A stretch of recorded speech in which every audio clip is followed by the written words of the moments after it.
Quem não está aqui essa manhã vai perder. E eu tenho certeza que em lugar nenhum desse Brasil tem outras pessoas que receberão essa manhã uma palavra como a que nós vamos receber. Pastor Gil não é porque é meu amigo, mas é um dos principais ensinadores do nosso país. E eu falo isso com convicção. Conhecido nas maiores convenções do Brasil. E Deus teve misericórdia de nós e nos presenteou com a vinda dele aqui esta manhã e esta noite. O pastor Gil está ali no campo de João Molevade e ele não sai mais como antes, né, pastor? Não é mais itinerante. E ele sai uma vez por mês. E ele escolheu estar aqui conosco. Então, eu quero louvar a Deus pela vida dele, pela amizade. E agora é com ele, tá bom? E você, se não te trouxe papel e caneta, ainda dá tempo de correr, irmãos. Mas vai ficar gravado aí, depois você assiste umas 500 vezes. Meus irmãos, a paz do Senhor. Amém. Abra sua Bíblia comigo, por favor, a primeira epístola de Pedro, capítulo 2. Enquanto você for ler a sua Bíblia, eu quero agradecer a Deus por essa riquíssima oportunidade. Queria pedir a autorização dos irmãos para me ministrar sentado. Posso? Amém? Amém. Agradecer ao Paulinho, que eu chamo assim. É pastor Paulo César, né? Melhor. Pelo carinho do convite. Aqui é uma igreja que eu me sinto em casa. E assim, eu sei da alegria que eu estou em estar aqui, dos irmãos em me receber. Mas pode diminuir 50% do que o Paulinho falou, que é meu amigo, né? Coloca a régua um pouco alta. Mas é uma felicidade estar aqui. Então quero agradecer esse momento. Trago um abraço do meu pastor Carlos, ali de João Molevade, a essa congregação, a esse campo. Deus possa abençoar a todos. 1 Pedro, capítulo de número 2. Eu queria ler só o 9, irmão, mas é impossível, não tem jeito. A gente vai ter que analisar algumas coisas aqui que são bem duras, por sinal.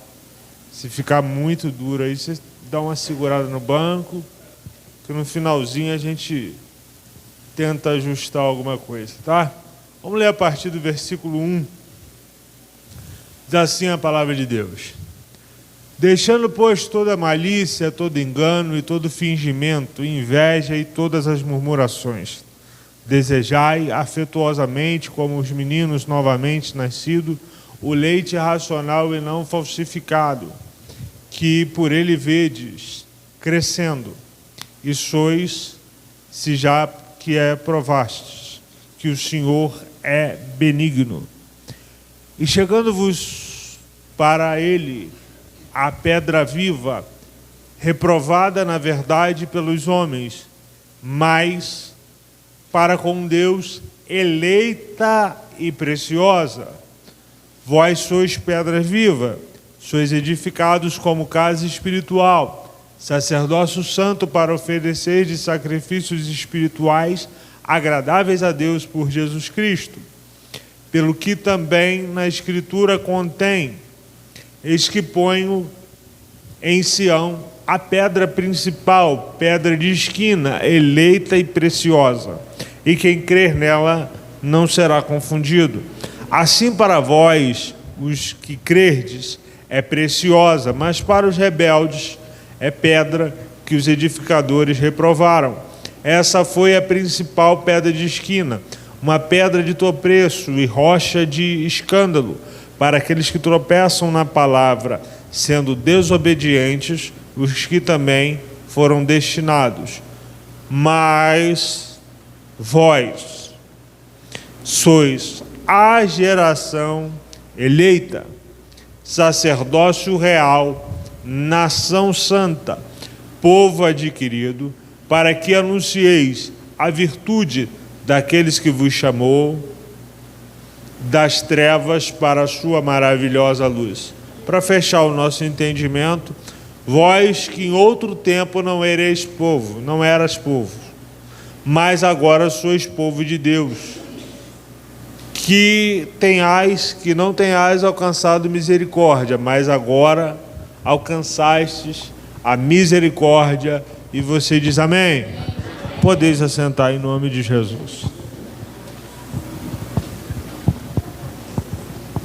A julgar pelo temperamento de Pedro, se a gente fosse colocar Pedro com um temperamento colérico, ou seja, aquele mais explosivo, se a gente fosse julgar pela força da personalidade de Pedro, ver um Pedro convertido aos olhos humanos seria basicamente impossível.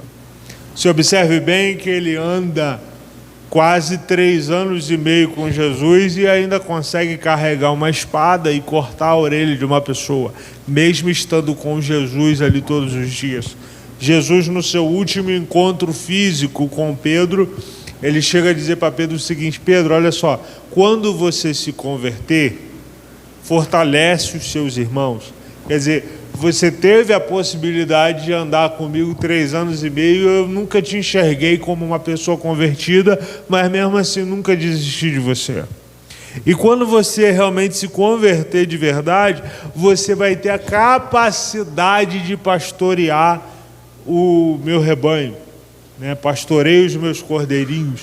Então o diálogo com Jesus na linha de Pedro sempre foi uma linha muito forte, né? Jesus nunca aliviou, do mesmo modo que ele conseguia amar a Pedro, do mesmo modo que ele conseguia conviver com Pedro, ele sempre vai falar isso de maneira muito forte, porque Pedro também era muito forte. E Pedro consegue mudar ali não só o seu temperamento, eu não diria que mudasse, mas ele consegue ajustar um pouco o seu temperamento, ele consegue ajustar um pouco também essas questões de personalidade, mas agora ele começa a pastorear. E só que ele vai começar a pastorear em vez de numa igreja local, em vez de numa igreja física como essa que estamos essa manhã, ele começa a pastorear uma igreja por via de cartas. Por quê, pastor?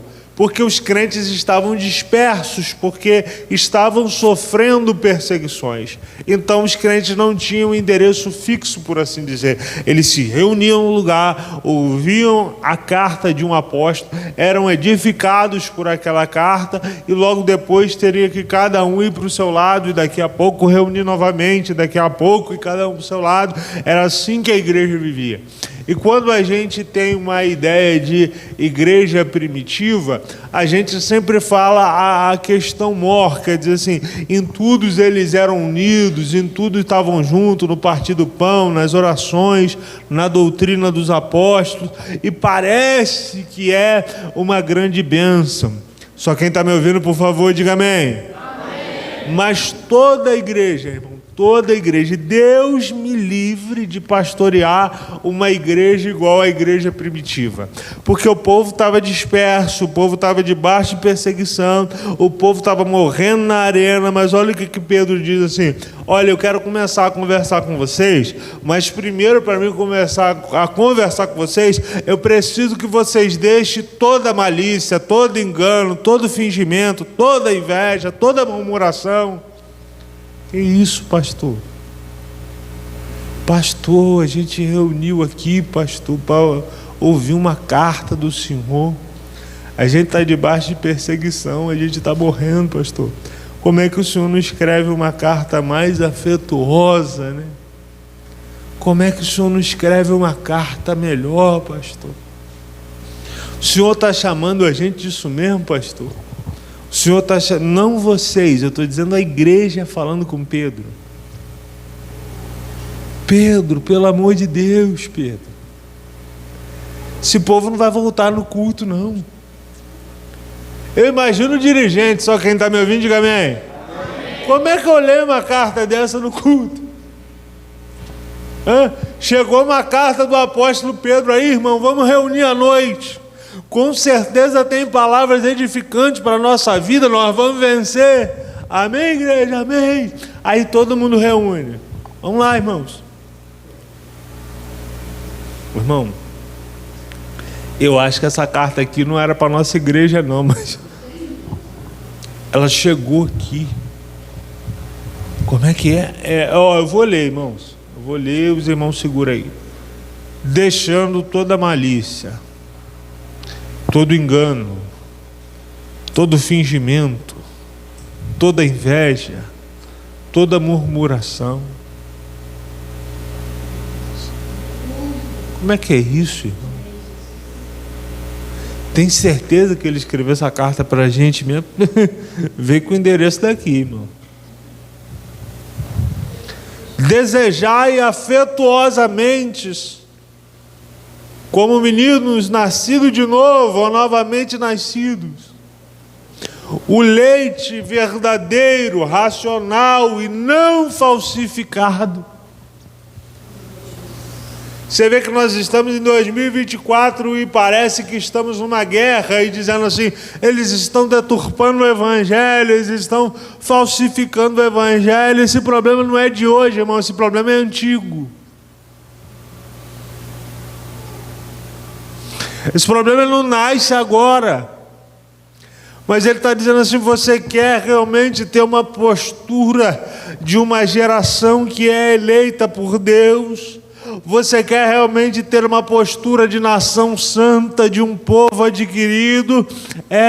Então eu preciso que você veja onde estão as arestas que Pedro viu aqui, com certeza de repente são diferentes das nossas, mas o que Pedro conseguia enxergar de longe através da oração era malícia, inveja, engano, murmuração. Graças a Deus, hoje nós não temos isso na igreja. Se escrevesse uma carta dessa para a gente hoje, nós iríamos ficar muito chateados, porque hoje nós somos crentes, graças a Deus. Mas nessa época de Pedro era horrível. Pedro fala assim, no seio da igreja tem gente invejosa. No seio da igreja tem gente maliciosa. No seio da igreja tem gente murmuradora. Eu não congrego numa igreja dessa nunca. Não dá para congregar numa igreja dessa.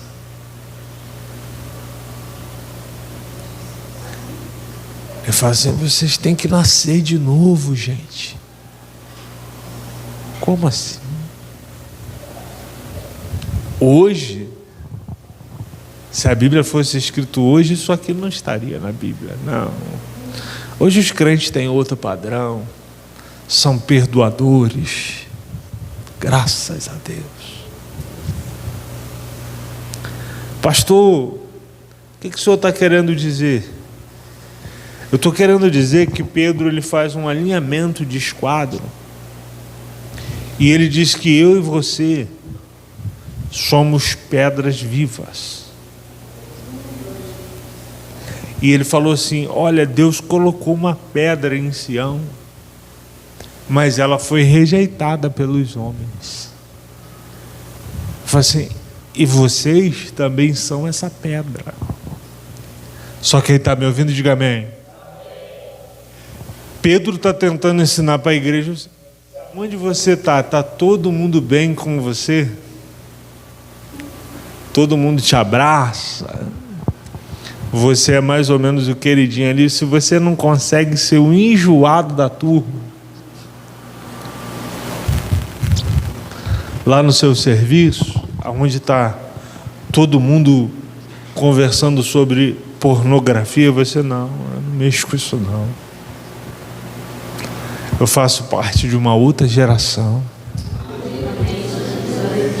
Está todo mundo na sua família rancoroso um com o outro, e você chega assim, não, eu consigo te perdoar em nome de Jesus, porque eu nasci de novo. Ele está dizendo, à medida que você for sendo rejeitado por um tipo de pessoa que não tem a mentalidade de Cristo, você deve se alegrar. À medida que as pessoas não conseguem conviver com você, não é porque você é enjoado por natureza, não é porque você é cri-cri, não é por isso. É porque o Espírito de Deus habita em você e não há comunhão entre luz e trevas. Aleluia.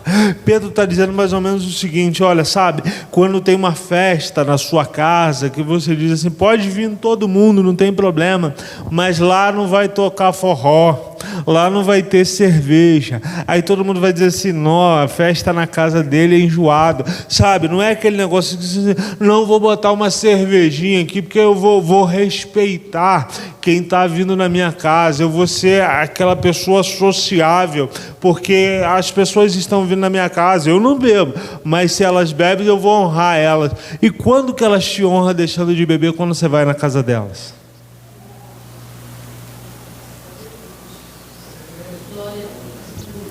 Você está comigo aí? Diga amém. Às vezes isso para de manhã é meio de gesto mesmo, irmão. Segura aí que vai melhorar, eu tenho certeza que vai melhorar. Entenda uma coisa, irmãos. Pedro está preocupado em fazer com que os crentes andem numa contramão do mundo.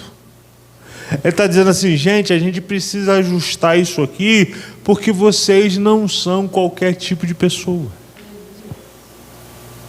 Porque vocês não podem viver como se vocês fossem uma pessoa comum. Pedro faz 6 exortações durante toda a carta. Aí depois ele vai apresentar Cristo à igreja, e agora ele vai apresentar a igreja a Cristo. Aí quando ele vai apresentar a igreja a Cristo, a preocupação maior é: vós sois geração eleita. Quando ele diz vocês são uma geração eleita, ele está dizendo assim, Jesus confiou em vocês para fazer a diferença aonde quer que vocês estiverem.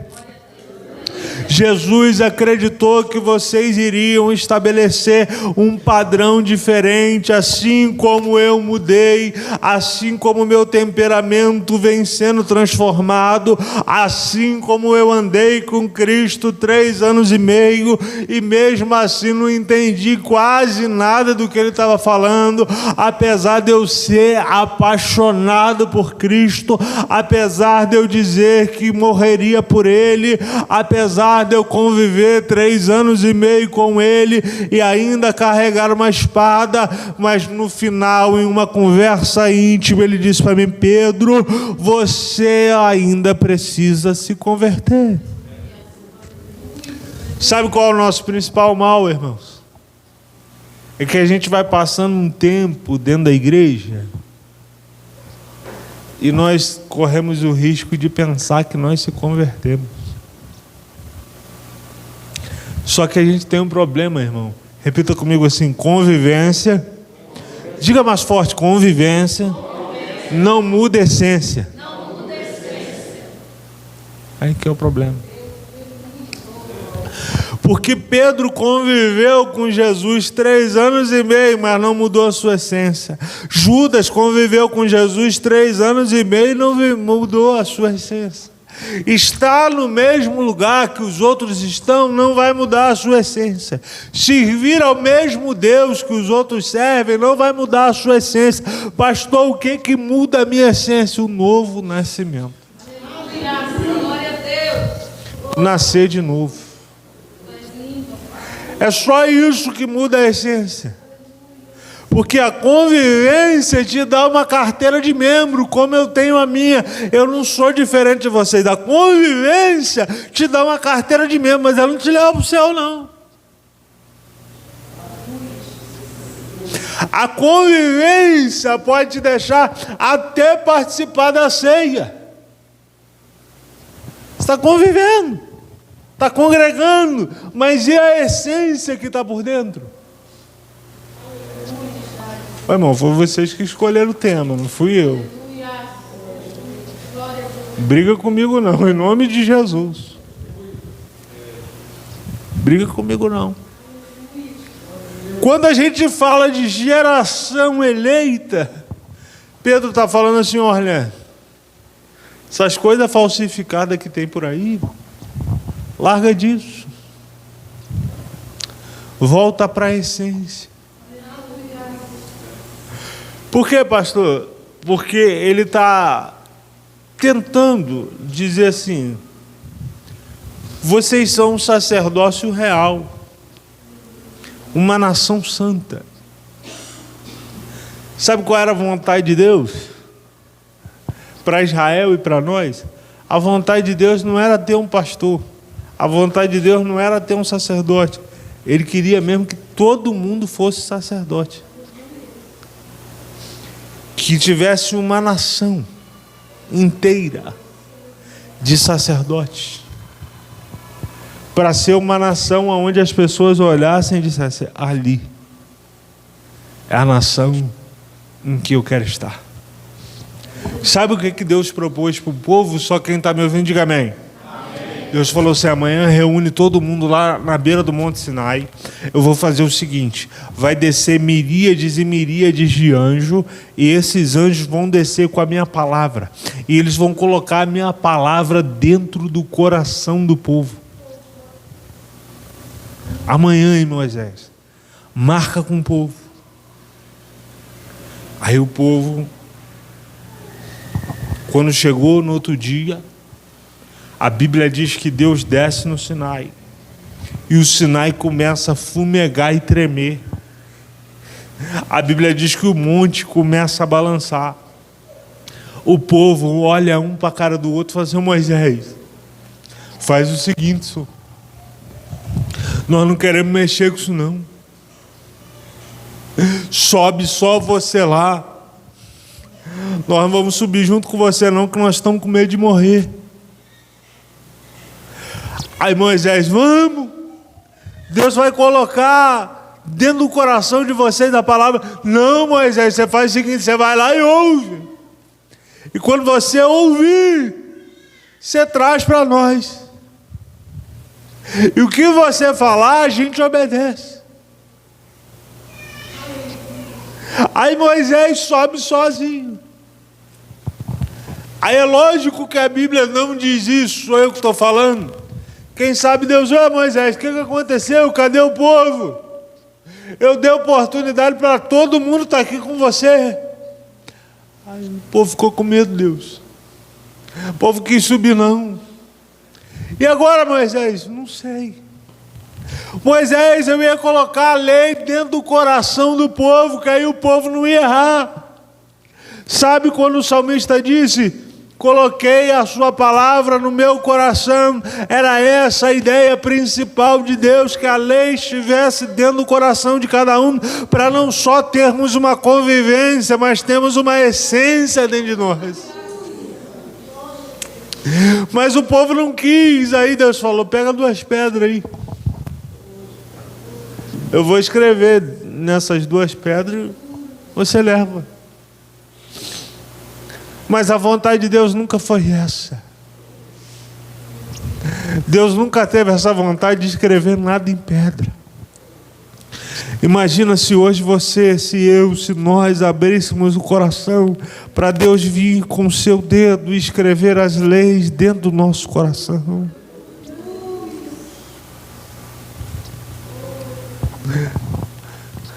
Mas hoje é muito melhor que isso. Hoje você tem a pessoa do Espírito Santo morando dentro de você. Sabe quando uma visita vai na sua casa, que você dá aquela atenção, né, para que a pessoa não saia com uma má impressão de você, da sua família, da sua casa? Imagina se você tivesse a melhor pessoa do mundo morando com você todos os dias. Como é que você trataria? O que você faria? E o Espírito Santo está aí dentro.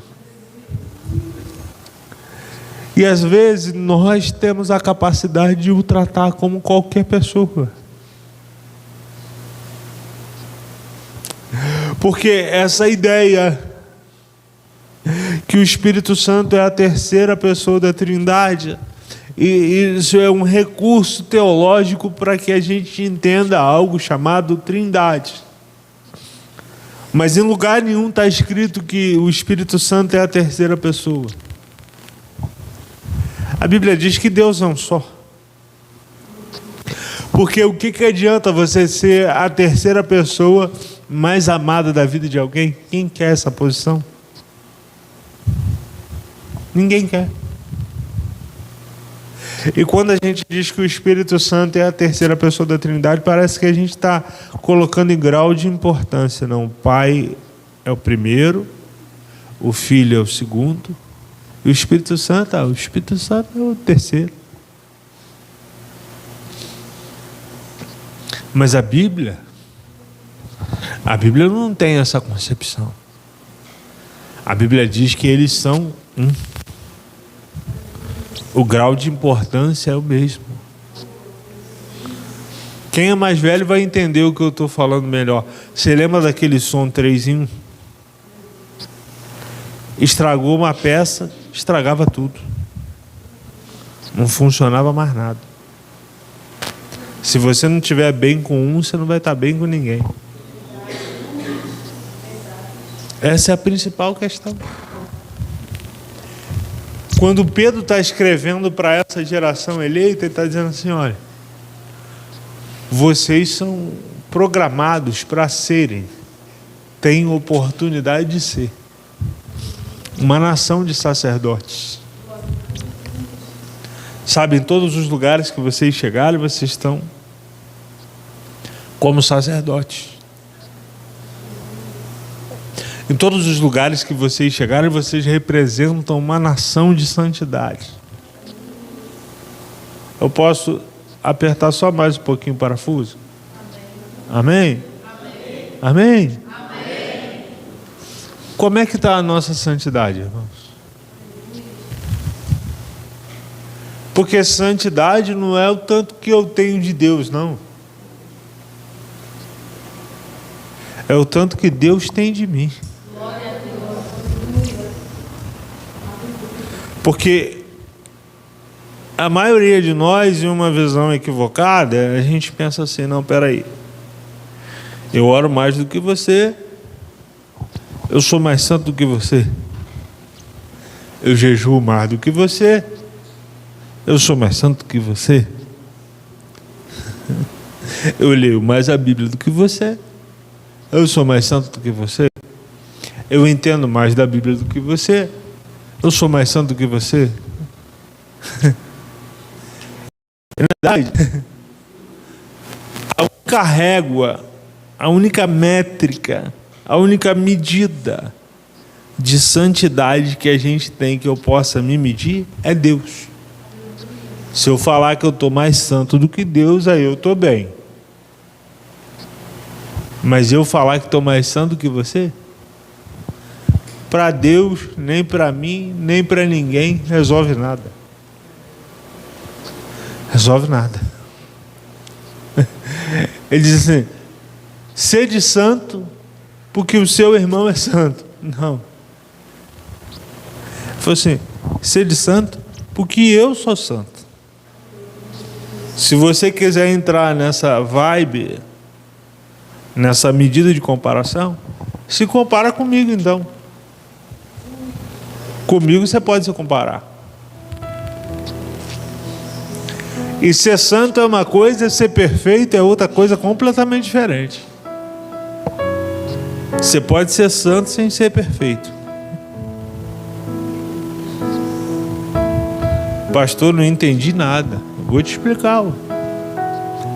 Eu te falei que santidade não é o quanto eu tenho de Deus, mas o quanto Deus tem de mim. Certo? Ok. O quanto que Deus tem de mim em 24 horas?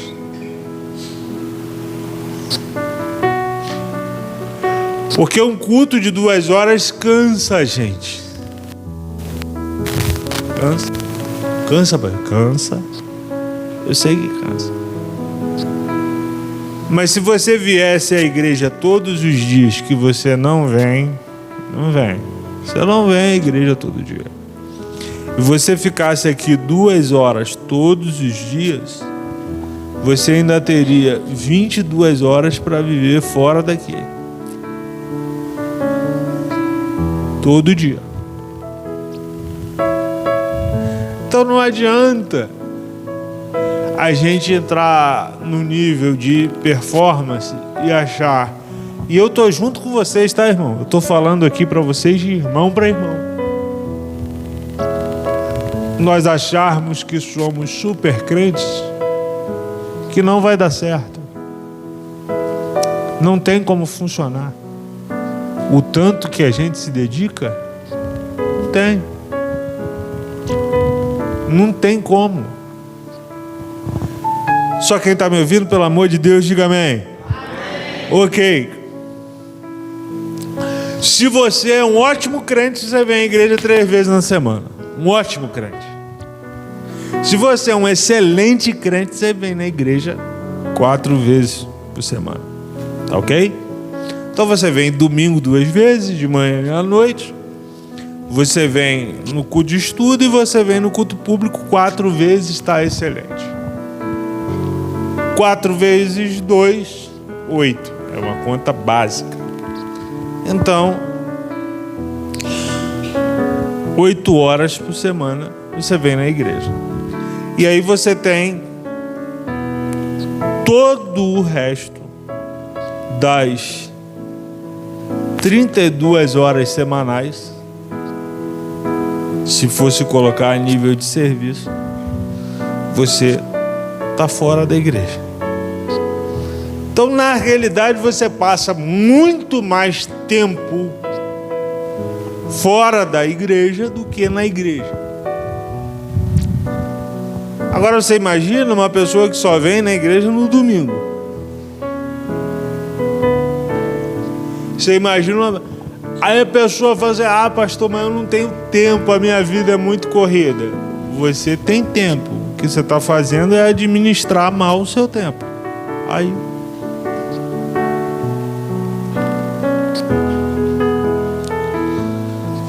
entre administrar mal o tempo e não ter tempo, são 2 coisas completamente diferentes. Você tem 2 horas de almoço. É o mesmo tempo que você tem para o culto. 2 horas de almoço.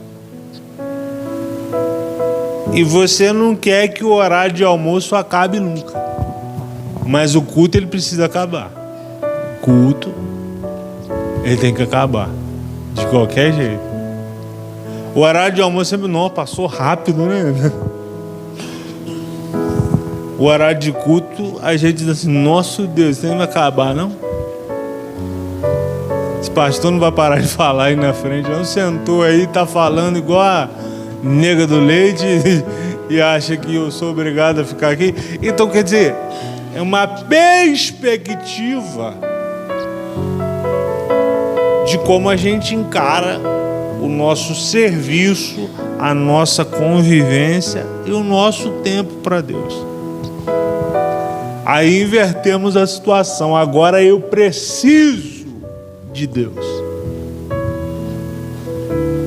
Agora eu preciso de Deus. E agora eu quero que Deus tenha todo o tempo do mundo para mim. Ô Deus, ó, esquece de todo mundo que o Senhor tem que cuidar. Esquece desse planeta Terra inteiro. Esquece dos anjos. Esquece dos irmãos lá da igreja. Agora, Senhor, é eu e o Senhor aqui. Eu preciso que o Senhor faça isso. Ô Deus, me atende. Ah, é?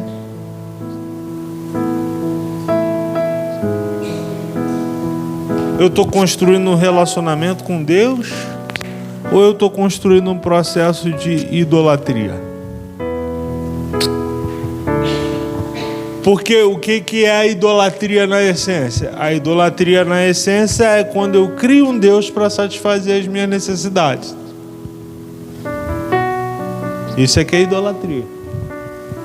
Por exemplo, não adianta, esse é o meu jeito de interagir com vocês. Só quem está me ouvindo, diga amém. Amém.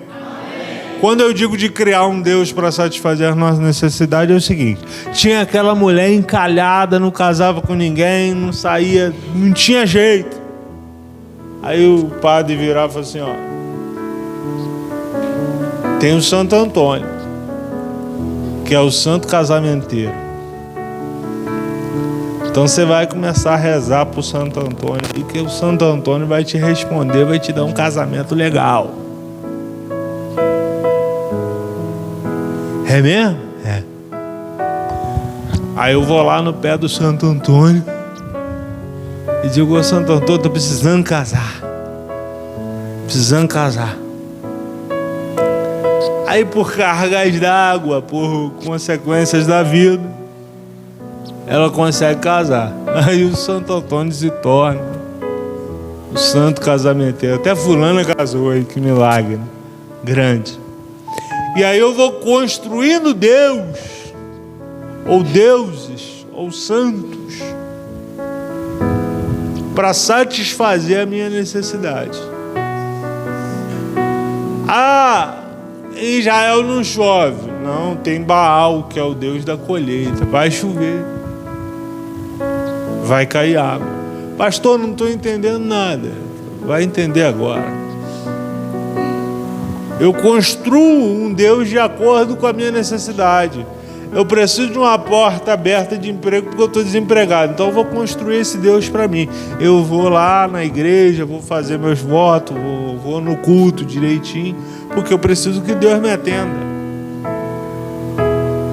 Entendeu? Eu estou com uma doença em casa e eu preciso que Deus cure. Aí eu vou construir esse Deus que cura. Eu preciso desse Deus que cura. Eu estou com um problema no meu casamento, então eu vou construir um Deus que dá jeito no meu casamento. Ô Deus, o seu primeiro milagre foi transformar água em vinho, foi num casamento. Aí eu pego esse texto e falo assim: o Senhor vai fazer isso na minha casa, vai fazer isso na minha vida, irmão. Em nome de Jesus. Não construa um Deus para satisfazer as suas necessidades, não. Sabe qual foi o maior erro de um ladrão da cruz? Ele disse assim: se você é filho de Deus, desce daqui e tira a gente também. Eu preciso de um Deus que me tire do sufoco. Eu preciso de um Deus que me tire do meu momento difícil. Essa não é a característica de uma geração eleita, não. Isso não é a característica de quem é geração eleita, não. Isso não é uma característica de uma nação santa, não. Pastor, e quais são as características? Ele diz no versículo 10: Ele já te transportou das trevas para a sua maravilhosa luz. E você nem era povo. Ou seja, vocês não tinham nada a ver com Deus, não. Deus era o Deus de Israel. Não tinha nada a ver com o Brasil. Vocês nem eram povo. Mas e agora? Não, agora você é. Agora vocês têm os mesmos direitos. Por quê? Porque vocês são filhos adotados.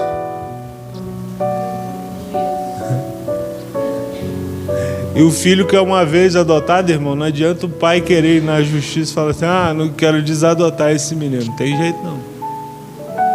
Juiz nenhum assina. Adotou, acabou.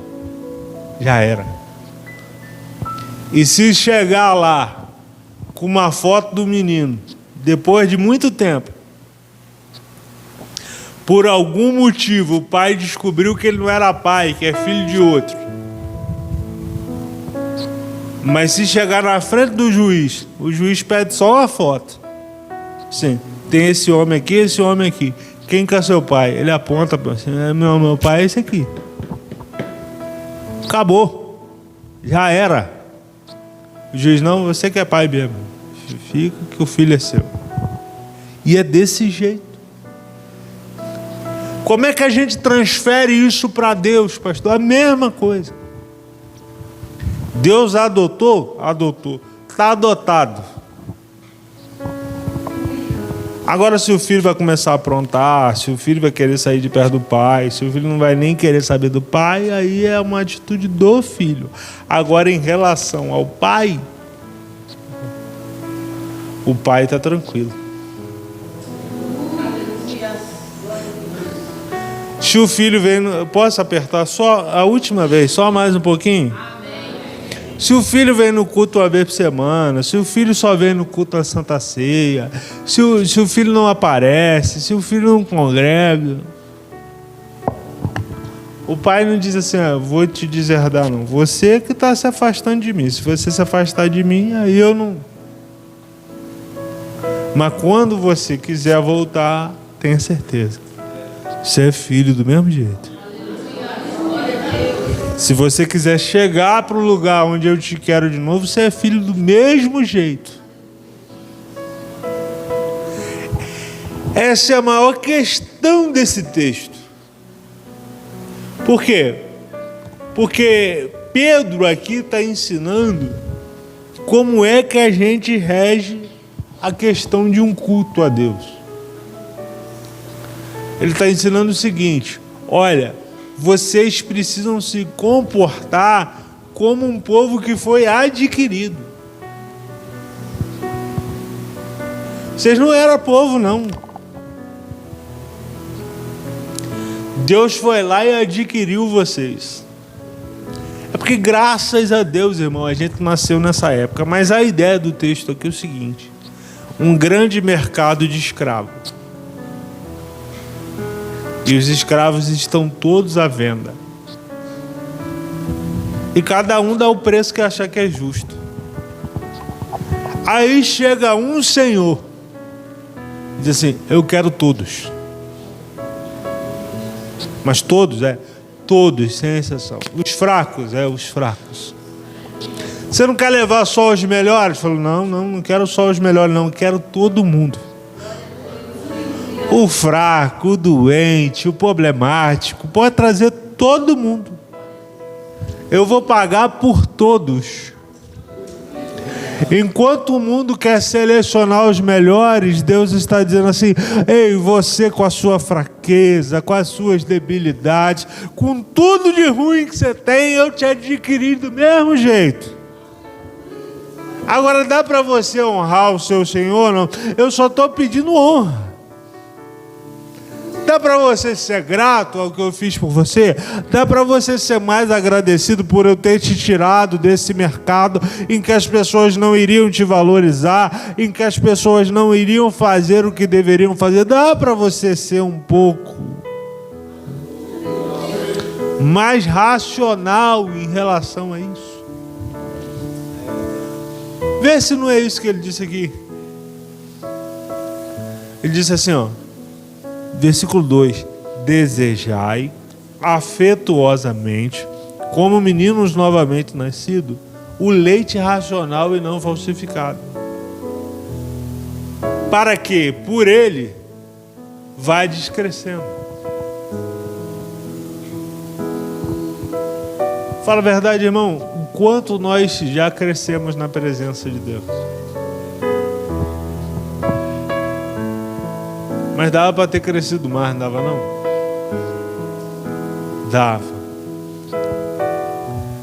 Dava, a gente cresce muito pouco.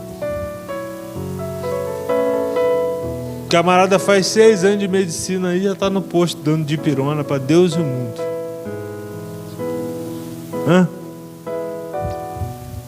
E 6 anos que a gente está na igreja, a gente acha que é novo convertido ainda. Com 5 anos de advocacia, o camarada pode soltar um bandido. Tá com a carteira da OAB na mão ali, vai lá na porta da cadeia e consegue botar um criminoso de volta na rua. E não é um criminoso arrependido, não. Com 5 anos. E com 5 anos dentro da igreja, a gente olha para um cidadão e fala assim: não, ele é novo convertido ainda. Pô, irmão, pelo amor de Deus. Pelo amor de Deus. É um sinal que a gente não está crescendo. Irmão, me perdoa de antemão em nome de Jesus, mas tinha assuntos dentro de igreja que a gente não precisava tocar mais não. Tinha assuntos dentro de igreja que a gente não precisava conversar mais não. Perdão? precisava conversar sobre perdão dentro de igreja mais não. A gente precisava conversar sobre perdão só para quem está sendo discipulado. Você tentar explicar para um camarada que está dentro da igreja, para uma pessoa que está dentro da igreja mais de 5 anos, que ela precisa entregar o seu dízimo, é perda de tempo, irmão. É uma pessoa que não conseguiu crescer.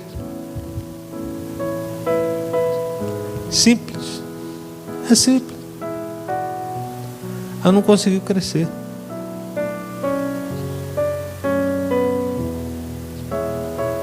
Pregar um assunto sobre murmuração dentro de igreja, não precisava não.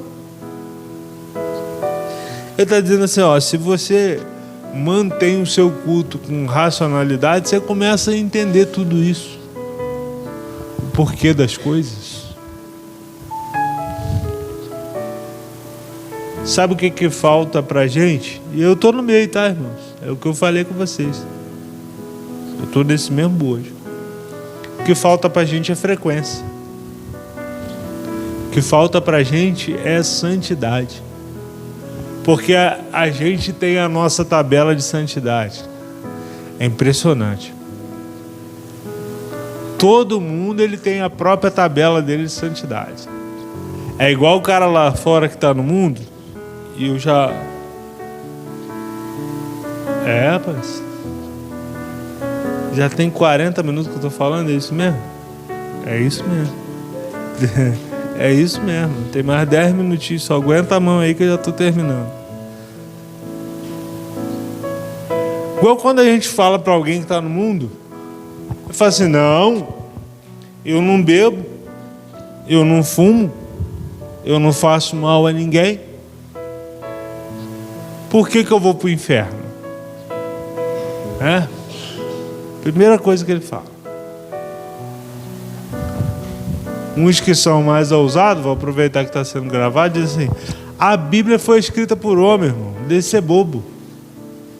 Está lá na igreja para que esse pastor te enganar. Ô Zé, deixa eu falar uma coisa para você. Tudo que você aprendeu na vida até hoje foi escrito por homem. Nada foi escrito por alien, por gente de outro planeta. 2 mais 2 foi escrito por homem, que é 4, a soma dos organismos. Tudo que você aprendeu de biologia, o que você aprendeu de ciência, tudo foi escrito por homem. Então a Bíblia ser escrita por homem, inspirada pelo Espírito Santo, que é aí que está a diferença, não fazia diferença nenhuma, nem se não tivesse inspirado pelo Espírito Santo, que está... A Bíblia é a palavra de Deus, só para deixar clara a posição. Mas mesmo que não fosse, para mim estava ótimo. Para mim que sou alguém crescido, racional, porque tudo que eu aprendi no mundo foi escrito por homens. Você vai para uma faculdade, senta lá para aprender engenharia, advocacia, medicina, e tudo que você aprende durante 5 anos, que as pessoas te ensinam lá, nada daquilo foi escrito por homem, nada daquilo foi escrito por alienígena, nada daquilo foi escrito por anjo. E você sai de lá e aceita direitinho tudo que foi escrito. Agora, na hora da Bíblia... Zé, vamos conversar depois. Só para você aí, que vai assistir esse vídeo, que aqui o pessoal já tem outra cabeça. Então deixa eu te dizer, irmãos, o que está faltando para mim e para você, para todos nós, é investirmos mais tempo em Deus. O que está faltando para a gente é isso. O que está faltando para a gente é entender que a gente precisa chegar num estágio onde a gente não seja inconveniente, mas que a gente incomode. A pessoa chegar, pô, mano, você não bebe uma cachaça, hein? Você não. Para mim isso não faz diferença, não.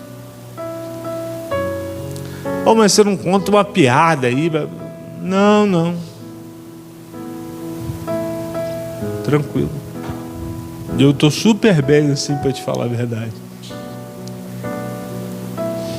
Então o que está faltando é a gente começar realmente de novo a incomodar. Que hoje a gente já não incomoda mais. Ser crente ou não ser crente não incomoda mais ninguém. Ah, não, eu sou crente. Pô, legal. Beleza, bacana. Hoje tem firmas de gente do mundo. O cara não é crente, não tem nada a ver com Deus, mas ele liga para os pastores: ó, fulano é um bom crente? Pode mandar vir trabalhar aqui. Eu prefiro. Porque o mundo já está assim, pelo menos o crente não... Crente que é crente, né? Não vai me roubar, não vai me furar o olho no horário de trabalho, não vai colocar um atestado à toa. Ele tem essa consciência lá. Mas como é que esse crente, além de ser super crente, altera o ambiente em que ele está?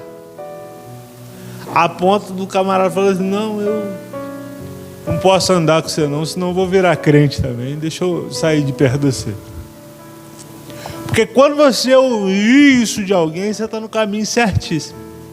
Você: eu não posso andar com você mais não, senão eu vou virar crente. Deixa eu ir embora. Quer dizer que você está impactando essa pessoa com a vida. Agora, se ao contrário disso, alguém vira para você e fala assim: para ser crente igual a você, eu só mais ficar aqui onde eu estou. Aí tem alguma coisa errada. Aí tem alguma coisa que não está legal. Aí diz assim: vocês precisam crescer, e eu encerro, na maneira de culto de vocês. Por quê? Porque vocês são uma geração eleita. Agora vamos para 3 modelos de culto básico, para a gente encerrar. Primeiro modelo de culto: Deus desce no jardim, Adão está lá, e a eternidade de Deus mantinha Adão vivo eternamente. Era como se, à medida que Adão se encontrasse com Deus no jardim, ele era fortalecido na sua eternidade.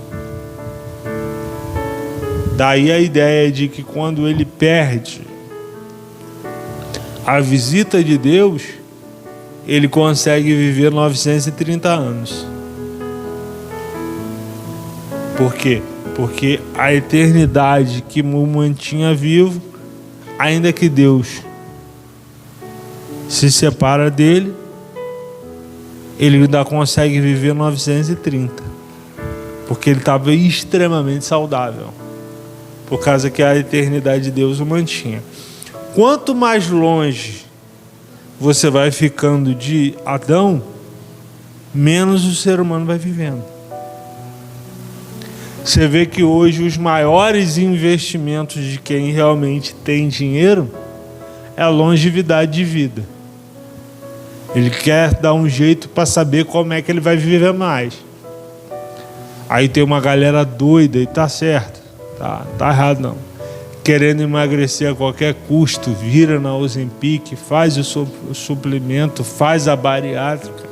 Se for para buscar saúde e tiver com padrão médico, tudo certinho, você vai e faz.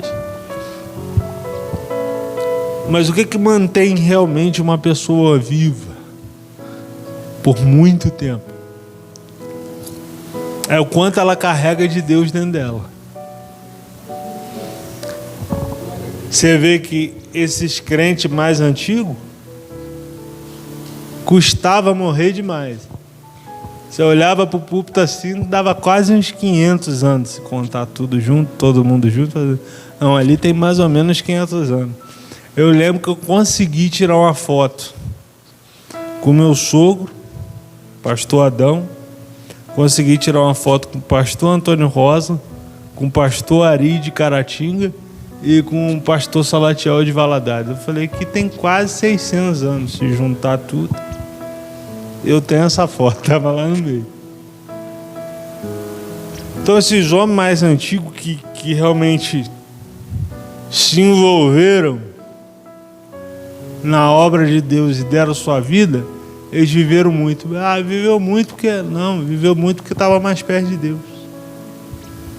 Quanto mais perto de Deus você estiver, mais você vai viver. Quer viver muito? Quero. Fique perto de Deus. Quer viver pouco? Quero. Fique perto de Deus, mas negocie com Deus que você quer viver pouco. Sai de qualquer jeito, sai perto de Deus, não. Então, esse era o modelo de culto. Deus vinha, Adão se mantinha eterno, até que ele erra. Quando ele erra, Deus muda o modelo de culto. Fala assim, agora você vai ter que oferecer um animal. Aí ele tem 2 filhos. Quantos filhos? Quantos filhos? Ok, Caim e Abel.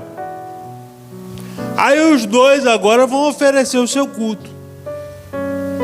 O Abel, que é pastor de ovelhas, vai e leva a sua ovelha.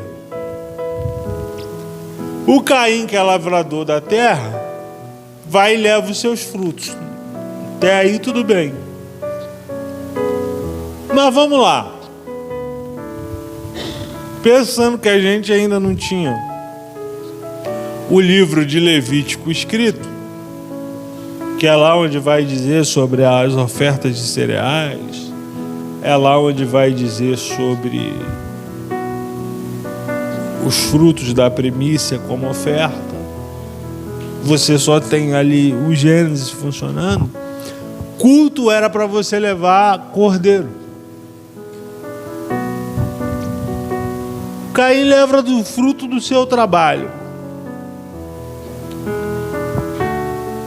O Abel, ele vai representar o culto que é ético. E o Caim vai representar o culto que é estético. Qual é a diferença entre o culto que tem ética e um culto que tem estética? Porque é muito mais bonito você olhar para um cordeiro morto, é muito mais bonito você olhar para uma cesta de frutas do que para um cordeiro morto. Um culto que tem um cordeiro morto não é um culto bonito, não é um culto estético, mas é um culto ético. Pastor, o senhor complicou minha cabeça toda agora. Vou tentar descomplicar. Vamos lá. Caim representa o culto da beleza, o culto estético. Abel representa o culto da ética, aquilo que é certo de se fazer. Você acha que hoje em dia os nossos cultos, eu estou dizendo de culto pessoal, não estou dizendo de culto no coletivo, os nossos cultos têm mais a ver com a ética ou com a estética?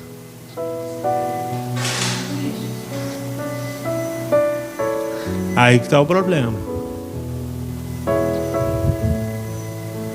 Não é querer falar mal, mas eu preciso embelezar tudo. Um culto igual a gente fazia debaixo de um pé de árvore, coitado, ninguém vai. Um culto igual a gente fazia debaixo do telhado lá na roça, não dá, não é estético. Um culto igual a gente fazia debaixo do sol, no meio da rua, carregando caixa no ombro, não vale mais a pena. Passou. Aqui eu posso falar? Posso falar. Acho que posso. Pelo menos hoje eu posso. Culto hoje você tem que soltar a fumaça, colocar a luz colorida. Tem que colocar.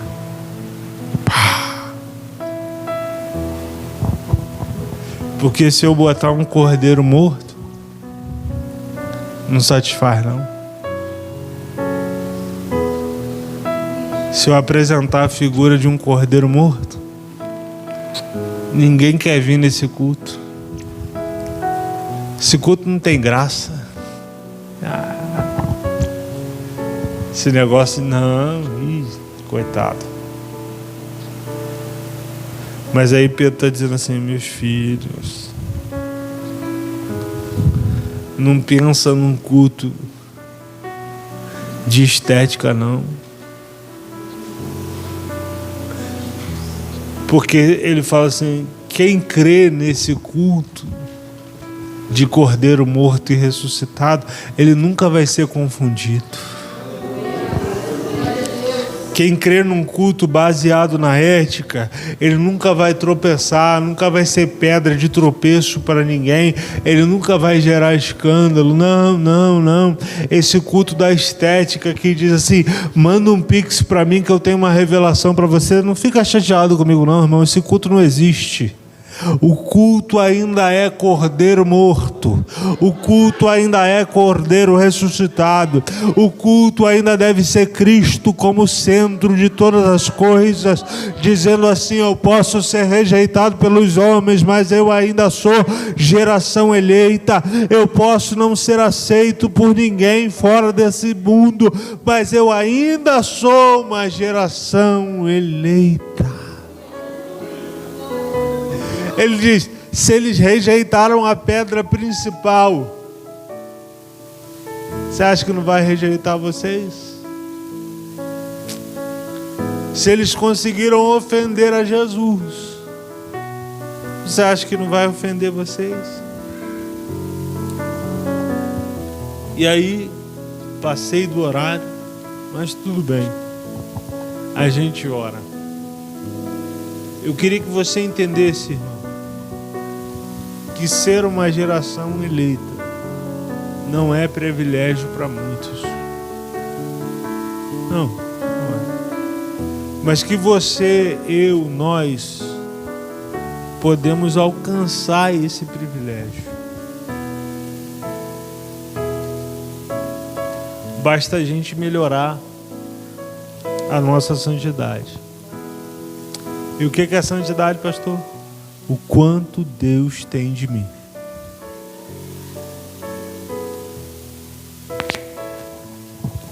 Então, regra básica: arruma mais tempo para Deus. Arruma, dá um jeito. Dá um jeito. Dá um jeito de arrumar mais tempo para Deus. Você tem 2 horas de almoço? Tem. Almoce 1h30. Corta e coloca meia hora na conta de Deus.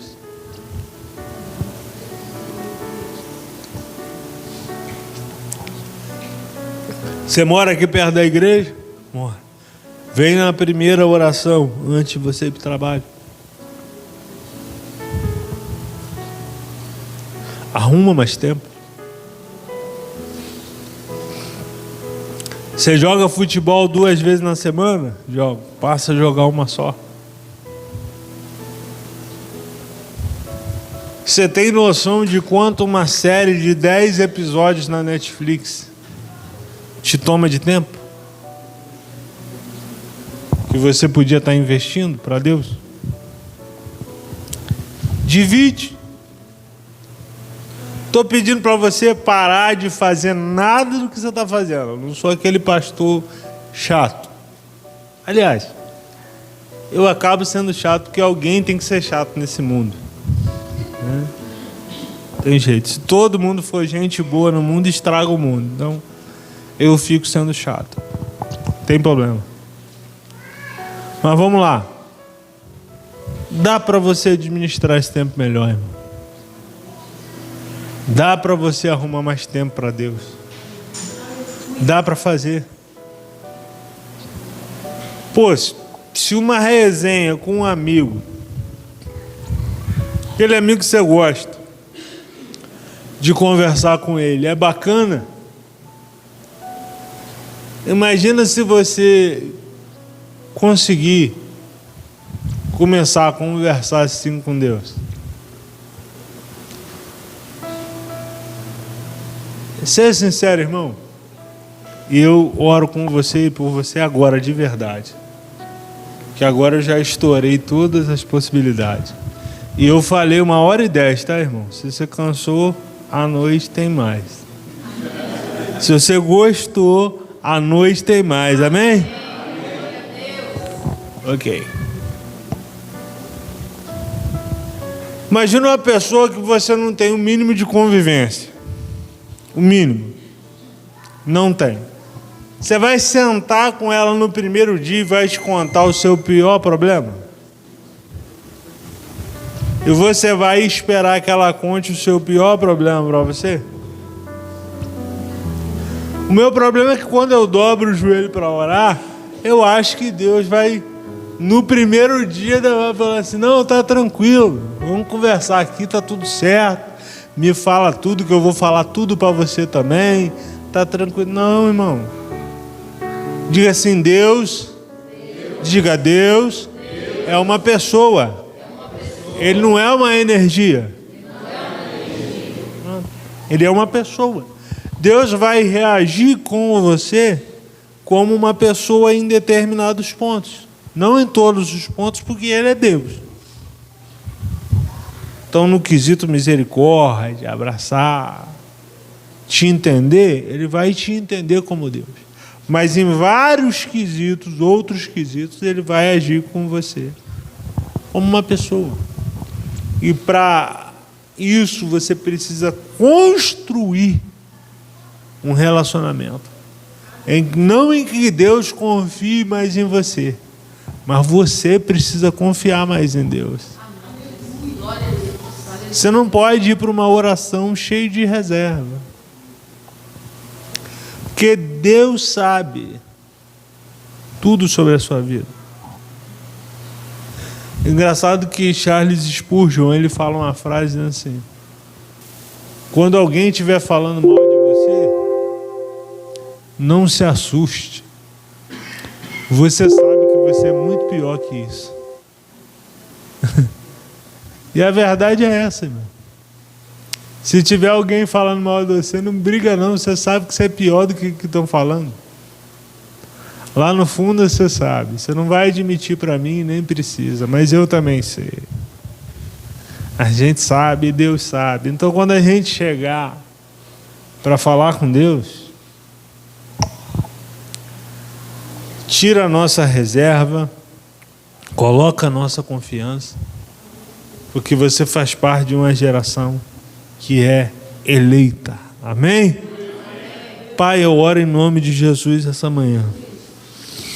Te dou graças por esse momento, ó Deus, muito obrigado.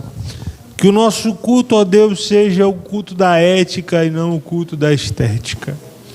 Deus, que o Senhor consiga nos abençoar, que o Senhor consiga nos ver e que nós possamos enxergar o Senhor. Assim nós oramos, em nome de Jesus. Quantos podem dizer amém?